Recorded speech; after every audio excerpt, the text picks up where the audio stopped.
Olá pessoal, vamos iniciar mais uma entrevista do nosso Café Tributário e hoje vamos falar de um tema de extrema responsabilidade, que é a responsabilidade do sócio sobre as dívidas tributárias. Para falar desse assunto, convidamos hoje o Dr. Ariovaldo, advogado empresarial há mais de 30 anos, pós-graduado em Direito Empresarial pela Fundação Getúlio Vargas, no estado do Rio de Janeiro, e em Direito Tributário pela Universidade de São Caetano do Sul.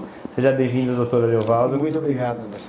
Vamos aí tirar todas as dúvidas das responsabilidades que os sócios acarretam, quando abrem uma empresa, Exatamente. Bom, para iniciar nossa entrevista, eu queria que o senhor desse uma síntese de qual é a responsabilidade do sócio de uma empresa. Essa é uma questão que os clientes sempre voltam a esse tema, porque há sempre uma confusão de quem é a empresa e quem é o sócio, quem é o CNPJ e quem é o CPF. E recentemente, esse ano, com a edição da Lei 13.606, meu telefone não parava de tocar e a caixa de e-mail, a caixa de e-mail sempre lotada.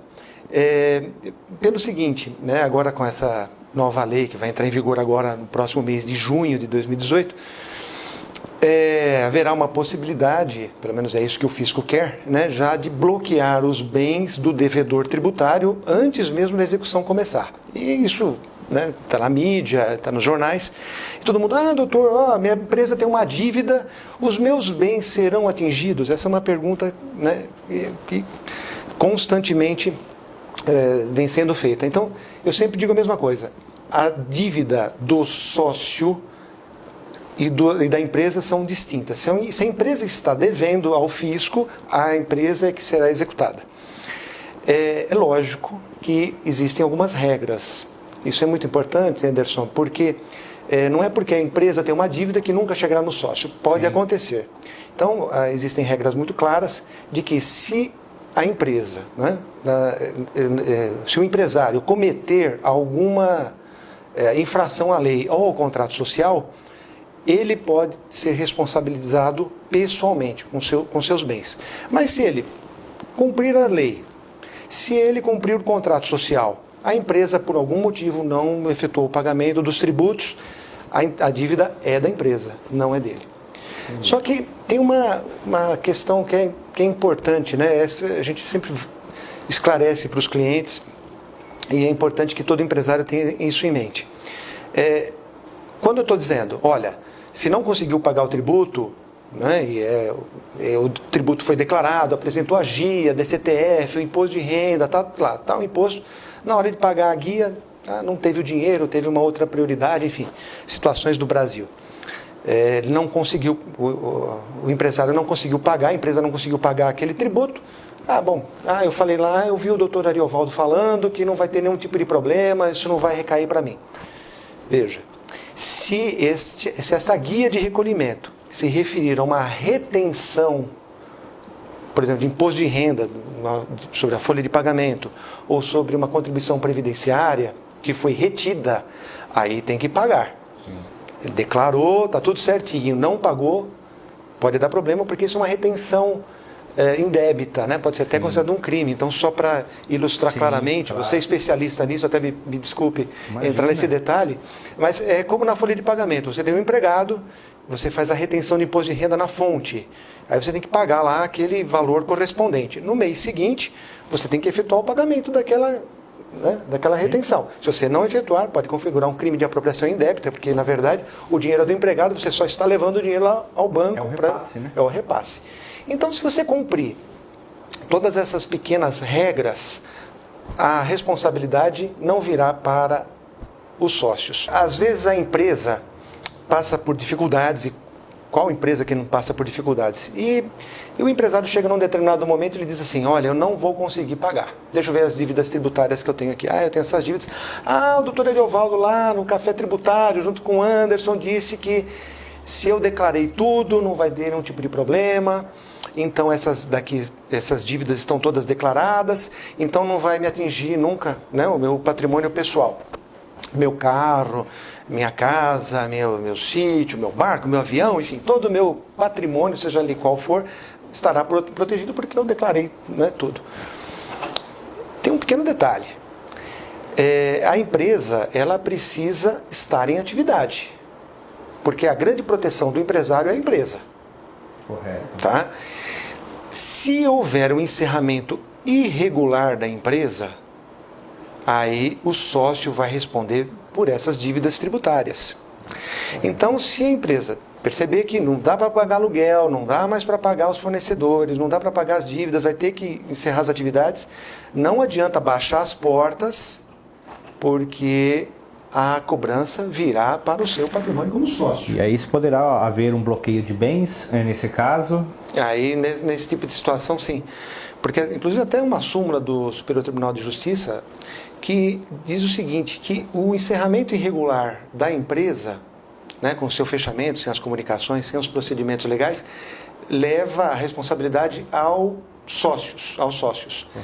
Isso representa que todo o mecanismo do Poder Judiciário de atingir o patrimônio do devedor vai ser direcionado contra os sócios. Então, pode ter todos os seus ativos financeiros bloqueados, né, com bloqueio de conta, de aplicações, o seu patrimônio imobiliário, veículos. Então, por isso que, se a solução for realmente o encerramento da atividade, deve ser feito da maneira regular. Não basta fechar as portas. Várias alternativas existem, inclusive a gente pode até conversar ou nesta ou noutra oportunidade, que às vezes é a melhor, às vezes é a autofalência, por exemplo. Correto. Então, é muito melhor a autofalência, o empresário vai e declara todo o seu patrimônio, todo o patrimônio da empresa, todas as dívidas da empresa, explica a situação, dizendo, olha, não paguei por esta ou aquela situação, eu perdi um fornecedor, perdi um cliente importante, houve uma mudança cambial, enfim, explica o motivo pelo qual ele não tem condições de efetuar os pagamentos que ele teria que fazer, e a responsabilidade continua na massa falida, não vai para os sócios. Então é importante que sempre haja muita clareza, né, com o empresário e não tomem essas atitudes, às vezes, meio desesperadoras, de baixar as portas, manda todo mundo embora e cada um vai na justiça procurar seu direito. Porque aí, quando procurar o direito, vai ser contra o sócio. E é uma maneira de evitar esse tipo de responsabilidade. Eu imagino.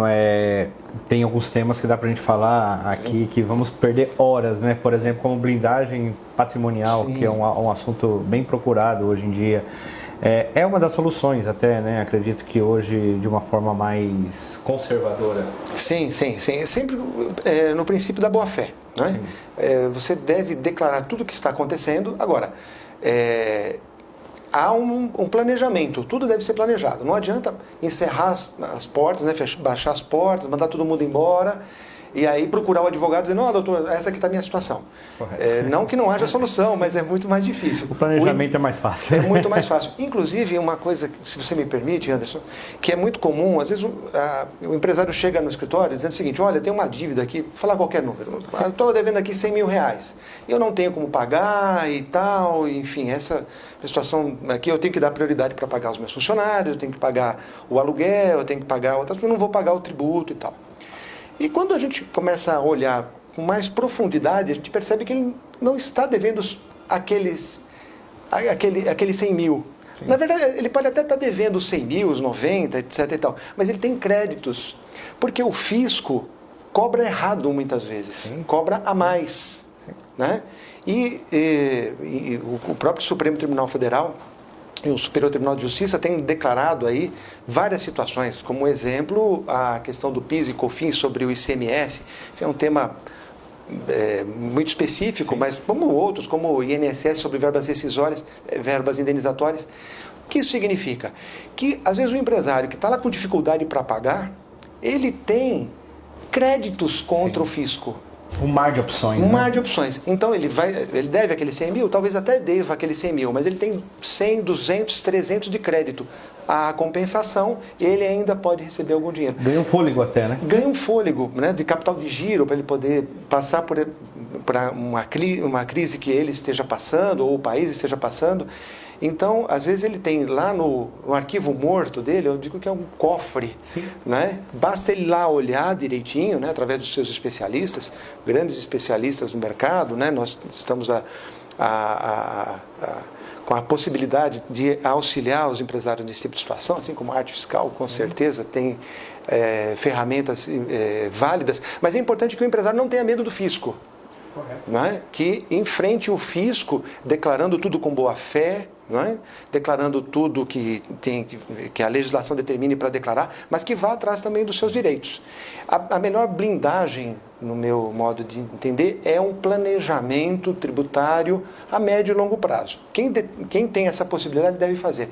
Não adianta chegar a água já para lhe cobrir, para procurar boia. Não, e é engraçado porque essa temporada até está parecendo algo ensaiado, mas não é.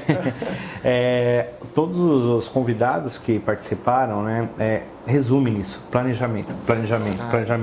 Estivemos aqui com o superintendente da Associação Comercial do Estado de São Paulo e foi bem focado. A gestão de tributos não é feita corretamente pelos empresários. E eu comentei com ele que não é só no comércio, isso é na indústria. Na prestação de serviço, em geral, a falta de informação ainda traz esse prejuízo para o empresário, né? É porque não é um gasto, é um investimento que o empresário faz com a sua sobrevivência para o futuro. Então ele tem que procurar bons profissionais, boas equipes, bons escritórios, para que ele saiba que caminhos ele vai seguir lá na frente. Não adianta só o dia a dia.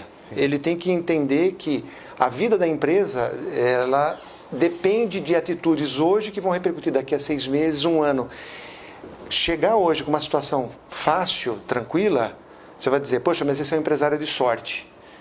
Mas é fruto de planejamento. Então, o empresário que quiser sobreviver, chegar em 2019, 2020, 2021 bem, tem que planejar agora, em 2018. Sim.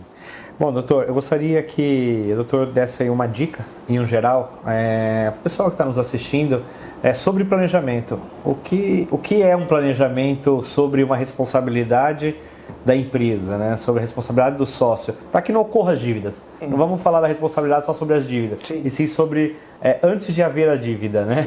Então, o que o doutor deixa de dica aí para os nossos seguidores? Eu acho que o mais importante para o empresário é ele entender o seu negócio, não é?